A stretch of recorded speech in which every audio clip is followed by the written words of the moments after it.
Welcome back to Toulouse Abridged Part 4. Previously we went to attack some Iberian territories. We've conquered two, or we had conquered two, but then a big enemy army from the neighbouring Sultanate killed our main force down to the last man. They actually didn't take that territory, Murcia, but someone else did, so we're down to just Valencia. However, we've now got our new army ready. It's not quite as good as the previous one, relying a bit more on levies, but we're going anyway. We're going to throw another stack down there and try to at least hold Valencia. It was under siege, you may remember, but our allies have held off the enemy so far. They just need to hold on another turn by the looks of things, and then we'll be there to support. Here we are. In the next turn, looks like nothing bad happened. What I think actually is saving us right now is the fact that the Marinid Sultanate's territory has rebelled. They had that territory next door to us, Toledo, but now there's a massive rebel army there, and I guess they actually took out some of the Sultanate's troops because they're just gone, meaning things are actually relatively safe. We move on in and start converting Valencia over to be one of our culture's settlements, then we'll have it in a more permanent fashion. Here in the next turn I was doing some spying and noted that Cordoba has also rebelled. They were allied to us, so that's a bad rebellion, but it does mean that at some point we can take the territory from our allies through this rebellion, which is the whole point of this campaign in the Iberian Peninsula after all, so we'll probably want to look into that. In the meantime, figuring that not much is going to happen at Valencia, I decided to continue being cheeky. We'll just leave it defended by its one unit, its governor, and go on to attack Murcia again. So we're facing a very similar situation to what we saw the last time we invaded. In the background I'm going to be making a new good army from all the best units we can get, which aren't really that good anyway, but later in the game I think we'll unlock some more stuff. We'll make a decent force to reinforce later on, but it's going to take a long time before it shows up. Some diplomacy news here. We get a defensive alliance with Flanders.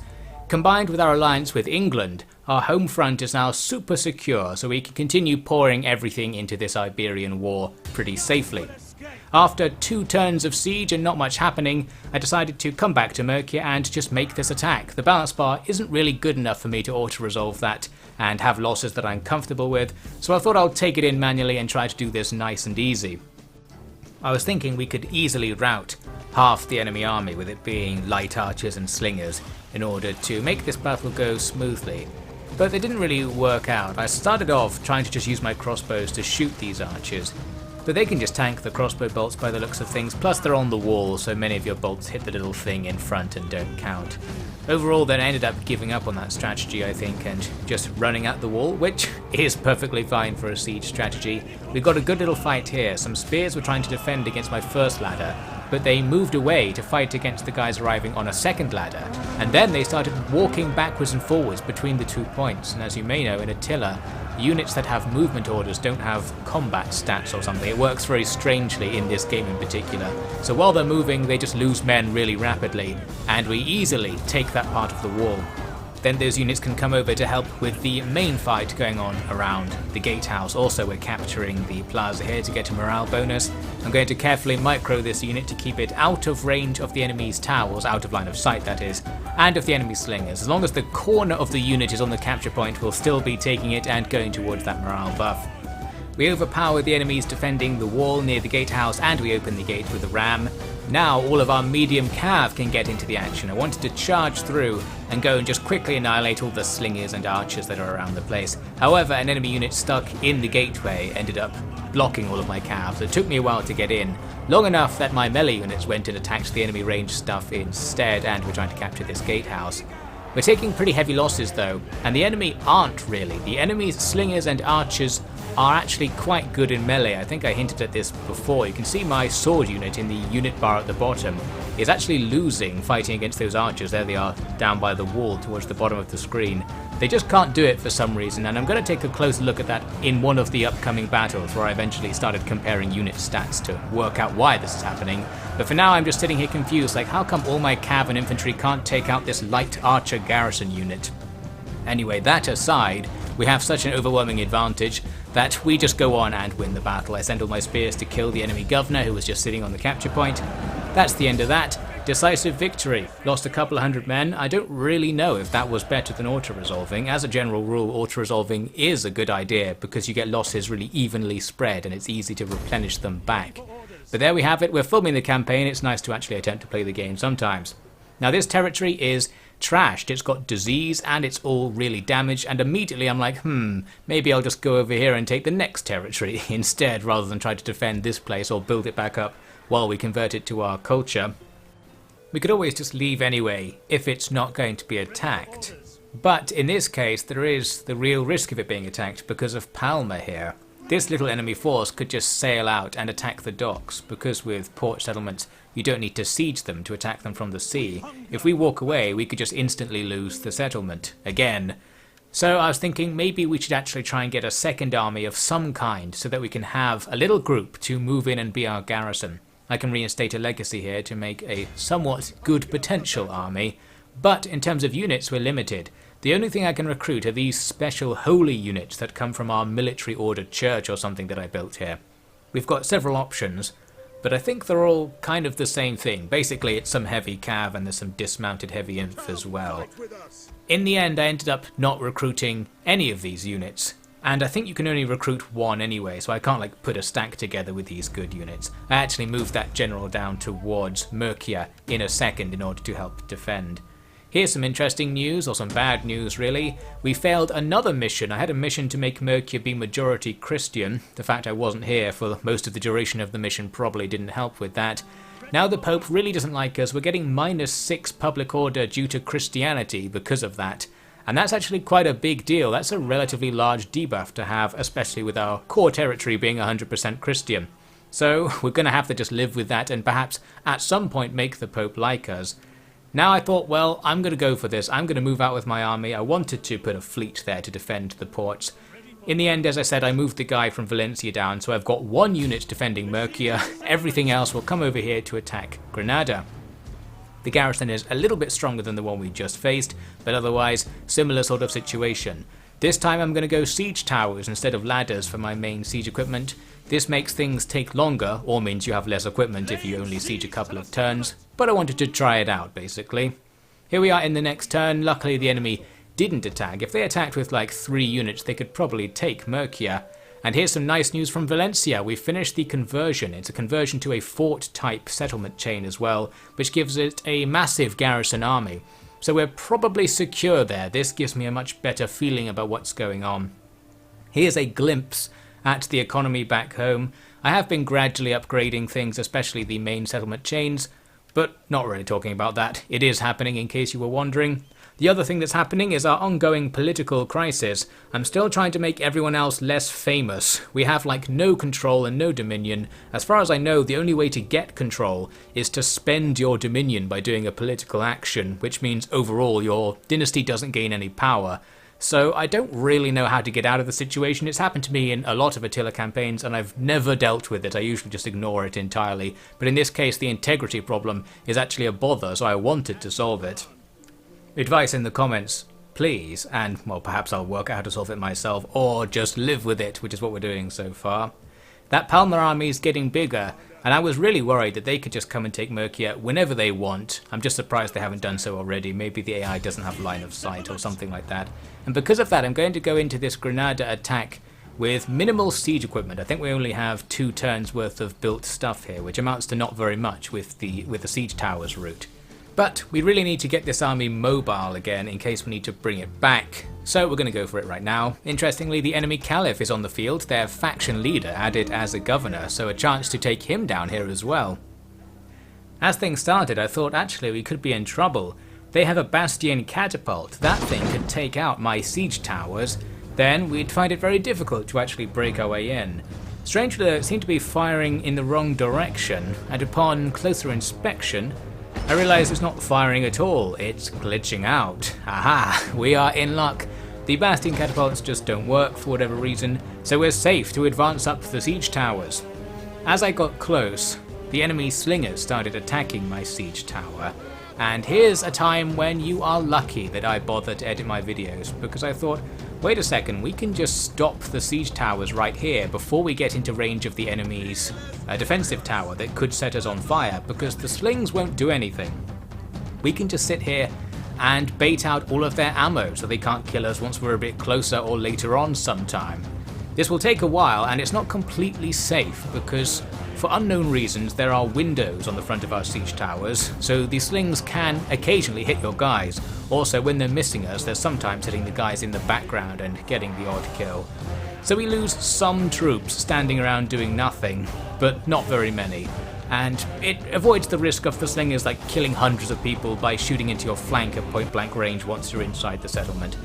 So here we are sometime later. The slingers ran away once they were out of ammo, so our towers were uncontested, but they did run over with some archers to try and fight us after that. I'm going to try and get them into melee as soon as possible, tanking a volley on the way in, but there we go, now we can stop them firing and bring our other units up as well.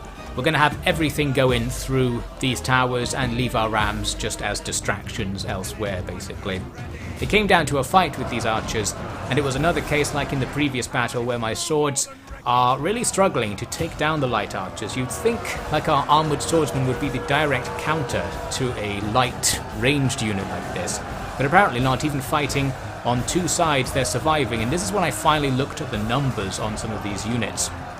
And long story short, these archers have really good melee defense for some reason, so that's why they don't die. They have okay melee attack as well. I say it's good. It's either surprisingly good or our guys are surprisingly bad. I'm also playing on hard, which buffs enemy melee attack as I recall, so they probably have the same stats as my swordsmen. Luckily, they tried to run away and they all died in about 2 seconds because of the thing I mentioned earlier, so that solved that situation in the end. Thank you very much. I really hate that mechanic about Attila, by the way, the thing when you move you just die. It does ruin the game for me, but in this case it's helped me out. Now I'm going to run into the face of where their catapult is pretending to fire because I want to go around to the unguarded part of the city. My plan was to just move in here towards the capture point and ignore everything else while everything else just looks at my units that I've yet to commit.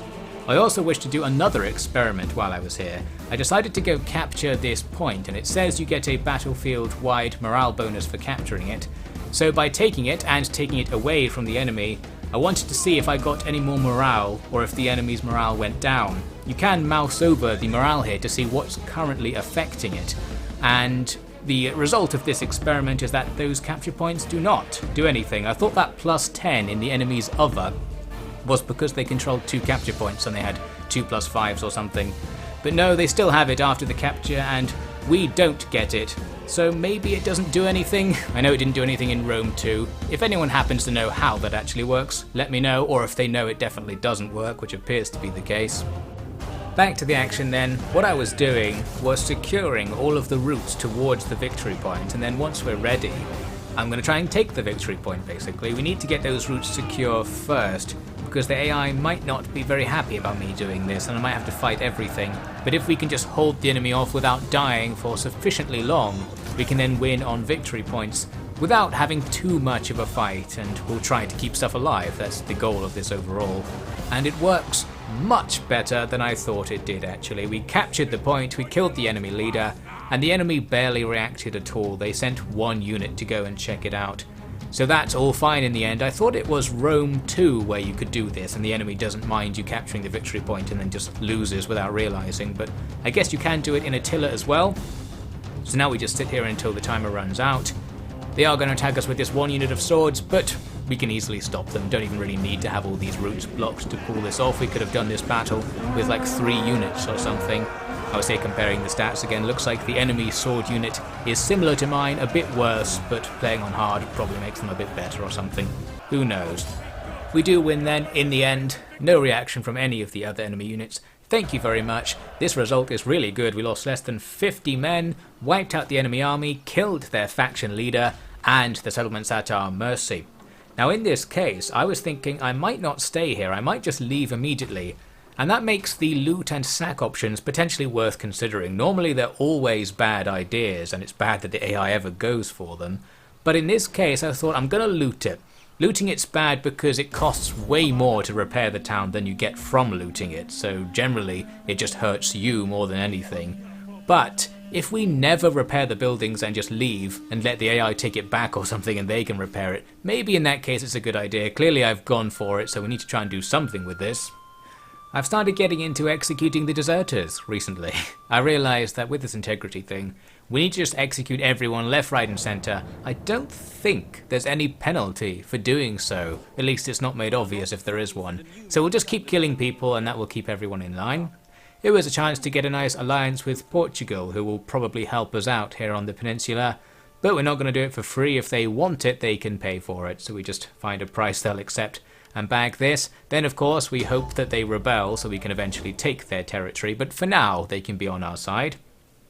The commander of our main army died of old age, annoyingly, so now we've got a new sucky commander right here.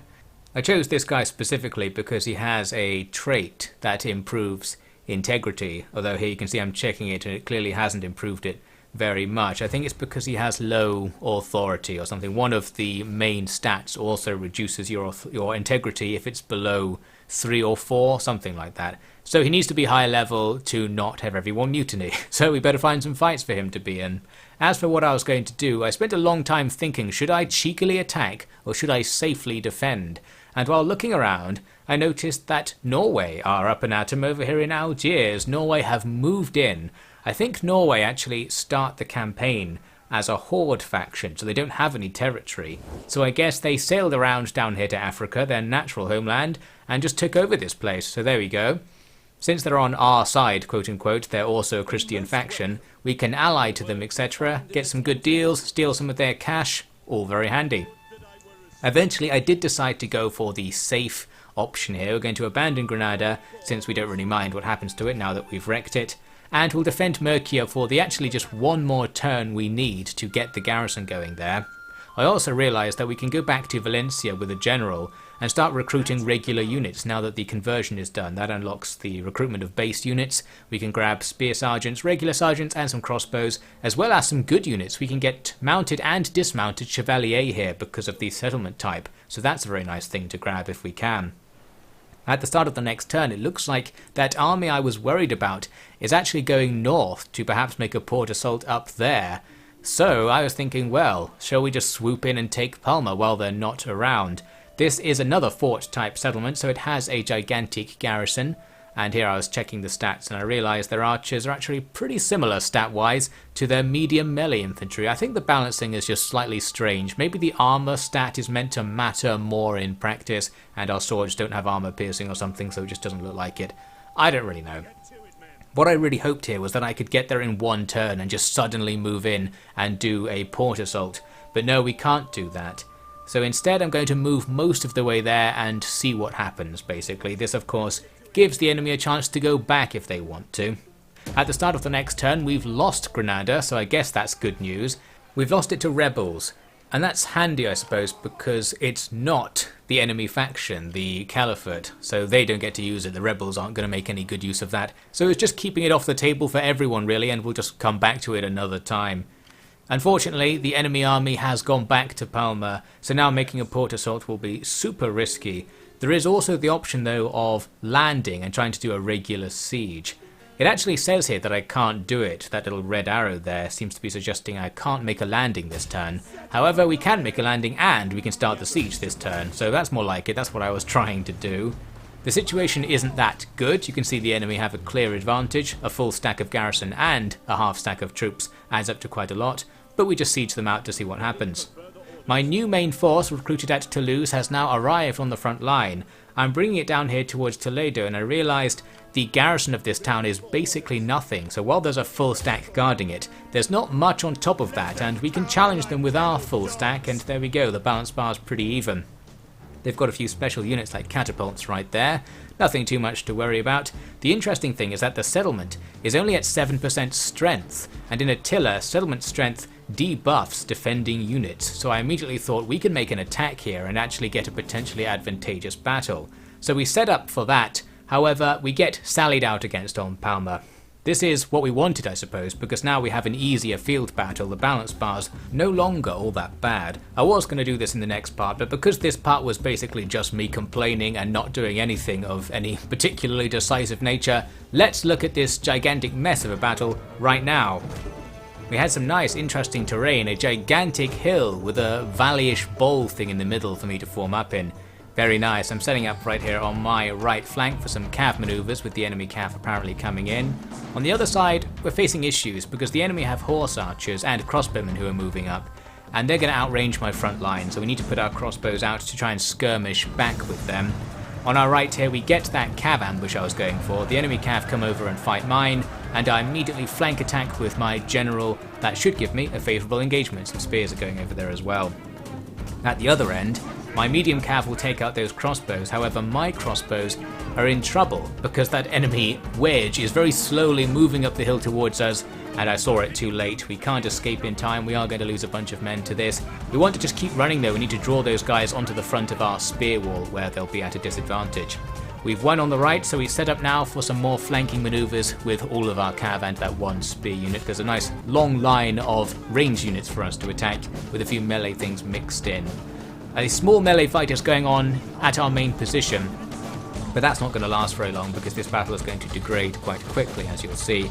Trying not to get my general engaged with the enemy general up there and pulling him towards my spears, while my medium cav grind it out with the enemy crossbows. I had hoped to sweep across the enemy's range line and take them out, but you can see me here actually checking the numbers because of my suspicions, and indeed it is the case that we can't beat these guys in melee. However, we can't necessarily move away, which is the natural thing to do here because they'll also kill us because of the moving away thing. So in the end I was too terrified and just left them to fight. There was still a chance we would pull through and manage to rout something. We've got their general fighting our spears along with their own general. That's an okay fight, a chance for an assassination perhaps. We need to get all of our unengaged units to charge down. I wanted to go and support my cav and make sure all those crossbowmen stay in melee. If they actually started shooting at us, we could be in trouble, especially in a chaotic battle like this where I'm very likely to not notice something going wrong, like enemy crossbows killing me at point blank range. I know my own style at this point. We need to be very careful about that sort of thing. I did try, as you can see, to actually get my cav out of that battle. We lost one unit to a rout, however it routed at high strength, so we should be able to get it back.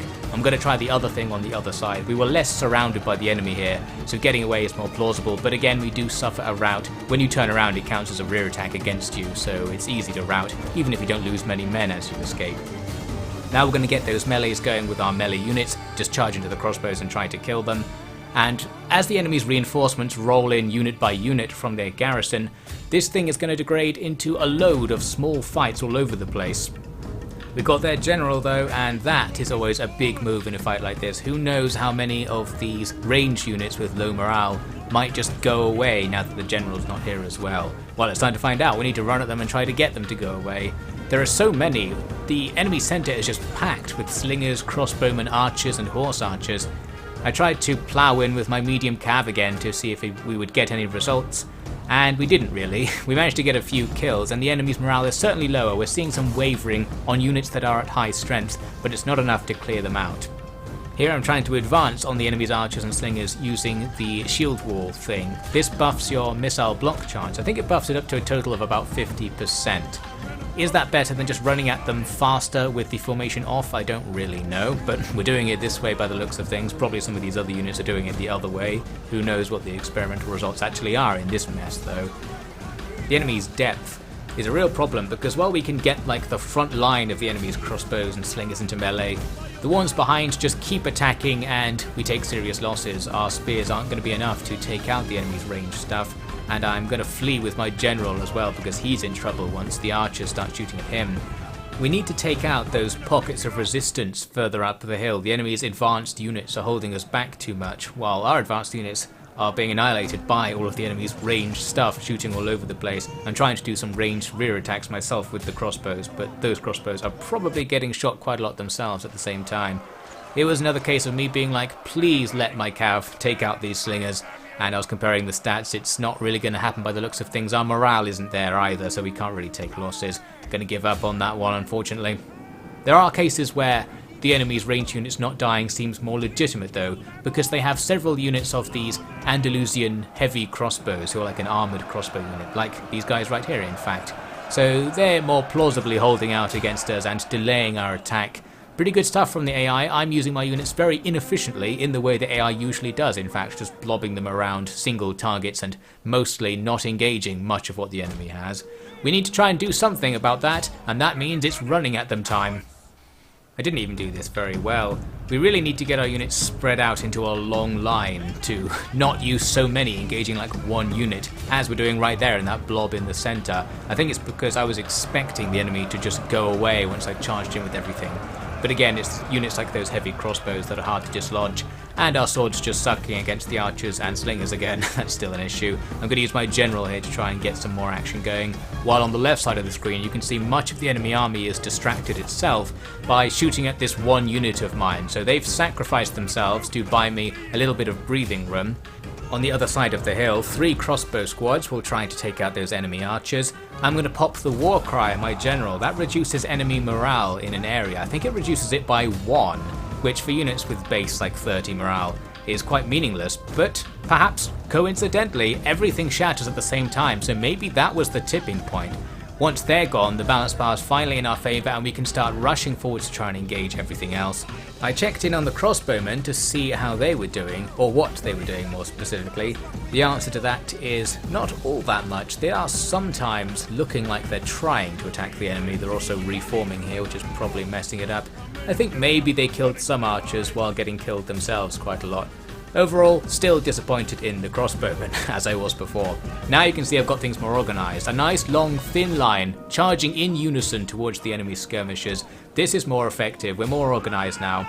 Bit of a nasty surprise here when the enemy's horse archers took out 2 of my spear units. I think it was the enemy's charge bonus applied against my nearly dead guys. Finished me off, but it also finished them off as well, so I guess that worked out. And now we are moving towards a win. The enemy's army losses mount up. And that's the end of that. I do need to chase them there actually, because so much stuff is garrison. We want to kill them so that after this we can end up with a nice easy siege. I don't know how much stuff I got because most of my cav's gone, but eventually we end up with this result, a close victory. We actually didn't lose any full units, so that's ideal. We can potentially get everything back. The enemy garrison's still quite alive though. Most of their units are still alive, at least they won't replenish. That first army is quite dead. Not a complete wipeout that will give us a free victory after this, but pretty close to it. We're still alive and that wasn't guaranteed in that fight. Anyway, so that'll be it for this part. We'll come back to that situation and this other siege I've got going in part 5.